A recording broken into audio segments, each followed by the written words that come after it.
Welcome, everyone. I'm Jeff Rumberg, Managing Partner of MetricNet. In Metrics Essentials for Contact Center Professionals, my goal is to teach you everything you need to know to leverage metrics for success in your contact center. Today, in the fourth module of our course, we're going to discuss the cause and effect relationships between and amongst the contact center metrics. These relationships for an inbound customer service contact center are shown schematically on this slide. The KPIs, the key performance indicators, are shown in the dark blue boxes. They include, of course, cost per contact, customer satisfaction, agent utilization, first contact resolution rate, agent job satisfaction, and average speed of answer. Not coincidentally, these are the same KPIs that make up the 80-20 rule for contact center metrics and the same KPIs that we used when constructing the balanced scorecard in the last module of the course.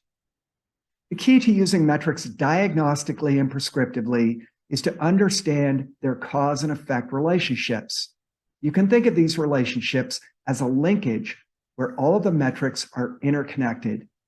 When one metric moves up or down, other metrics will also move with it, but not necessarily at the same rate or in the same direction, as you will soon see. Understanding this linkage is enormously powerful because it provides insight into the levers you can pull to achieve desired outcomes. Virtually everything a contact center does can be viewed through the lens of cost and quality. With this new technology, for example, will it reduce my costs? Will this new process, for example, improve customer satisfaction?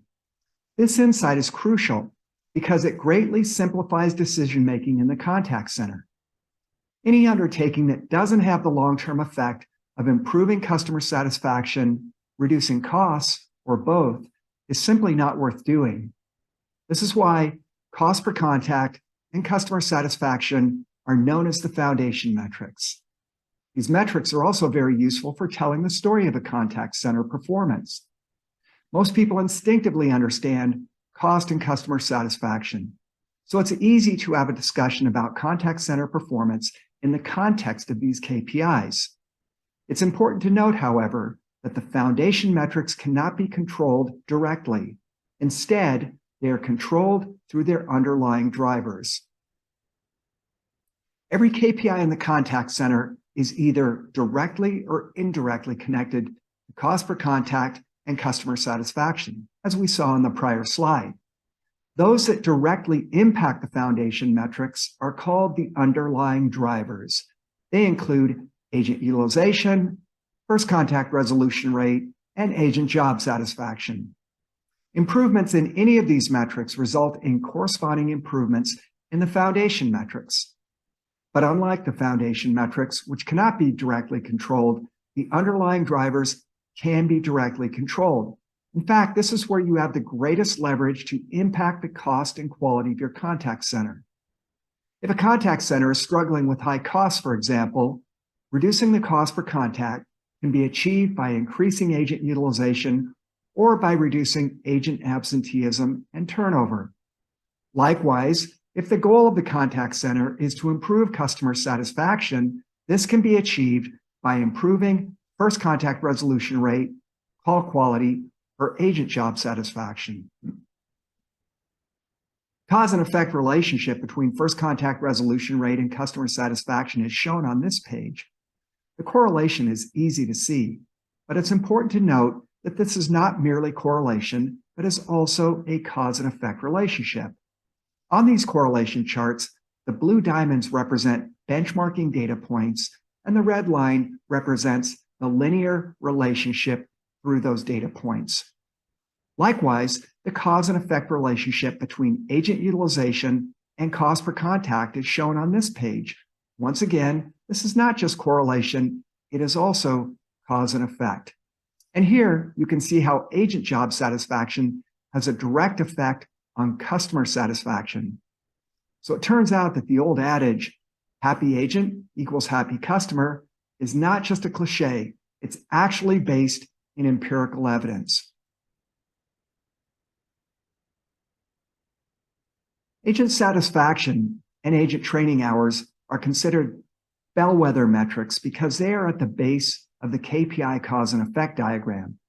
And virtually every other metric in the contact center is impacted by agent job satisfaction and training hours. Any movement in the bellwether metrics will be felt throughout the metrics linkage and will eventually have an impact on the foundation metrics. If I know the agent job satisfaction and training hours for a contact center, I can almost always predict what the cost and customer satisfaction will be. High levels of agent job satisfaction translate into lower absenteeism and turnover, which then translates into lower cost. Likewise, training hours that are above average almost always have the effect of producing higher first contact resolution rates and call quality, which then drives higher customer satisfaction. Moreover, training hours are also one of the key drivers of agent job satisfaction and therefore represent a high leverage opportunity for a contact center to improve both its cost and quality performance. Here's the evidence behind these claims. First, we have the correlation and the cause and effect relationship between agent job satisfaction and agent turnover. As job satisfaction increases, we see a decrease in turnover. This is important because the industry experiences high levels of agent turnover, and turnover is expensive. It's estimated that in North America, it costs about $12,000 to replace an agent whenever there's turnover. So the obvious question is, how do we reduce agent turnover? The answer is training, career pathing, and coaching. What I'm showing here is the relationship between training hours and agent job satisfaction.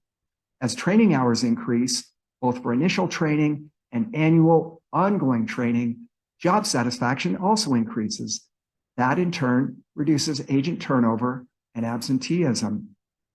And here you can see how career pathing improves agent job satisfaction. Agents who work in contact centers that offer a formal career path have significantly higher job satisfaction than agents who have no documented career path. Once you become familiar with the cause and effect relationships of contact center KPIs, you will be in a much better position to identify, diagnose, and act upon any performance gaps in your contact center.